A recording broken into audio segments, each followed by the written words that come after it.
Plein de choses passionnantes à vous partager pour cette météo de quatrième trimestre 2022. Intéressons-nous d'abord à la vente.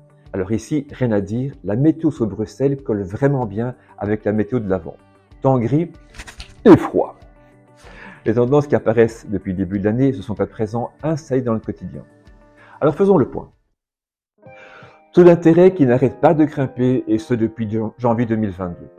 Les prix des matériaux continuent eux aussi à augmenter. Les résultats du PEB se sont invités à la table des négociations. Et enfin, des candidats acquéreurs qui n'ont pas vraiment le moral. Pas très beau tout ça, me direz-vous. Doit-on du coup tirer les rideaux, se mettre sous la couette et attendre que les choses se passent? Alors, si vous me demandez mon avis, je vous répondrai très facilement et très énergiquement non. Pourquoi? Premier point, nous avons en effet acté une baisse du nombre de visites. Mes contacts auprès de mes confrères belges et même européens me remontent tous le même son de cloche. Par contre, et là c'est vraiment intéressant et encourageant, les visiteurs sont très motivés. Fini les visites en mode, vous connaissez, touriste immobilier. Les candidats savent ce qu'ils veulent et ont validé leur financement et sont prêts à signer. Deuxièmement, le PEB devient très important et parfois même décourage le candidat.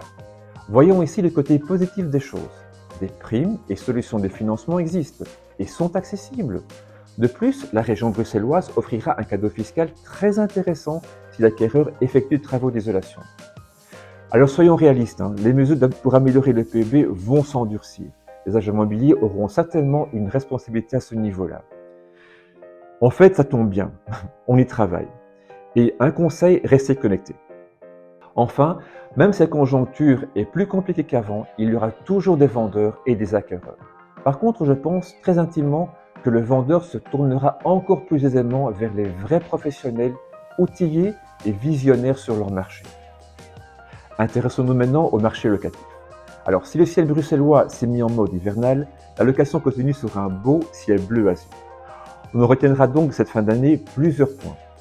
Beaucoup de visites, des candidats bien organisés, des dossiers bétonnés et ou prêts à faire le nécessaire, des propriétaires à l'écoute, des prix de mise en location élevés et une restriction des indexations en fonction de la classe énergétique.